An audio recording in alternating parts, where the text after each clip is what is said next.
How to fix server connection failed in Marvel Rivals.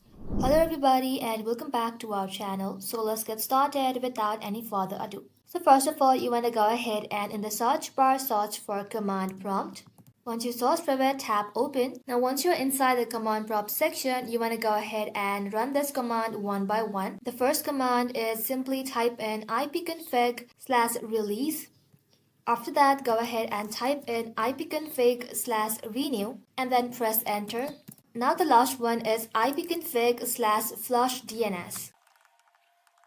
Now once you're done, press enter. Now after you do that, go ahead and turn off your router and then wait for 30 seconds and then turn it back again. Once done, go ahead and restart your PC to apply the changes. Now after you're done, head back to your home screen and then in the search icon, go ahead and type in settings, tap open, navigate to network and internet, scroll below and then tap on advanced network settings. Now from here tap on network reset. Now simply select reset now. After you tap onto it, your PC will get started and a fresh network connection will be established.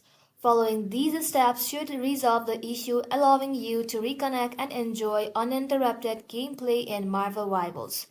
Well, that's simply how you can do it, guys. Thank you all for watching the video till the very end and stay tuned until our next upload.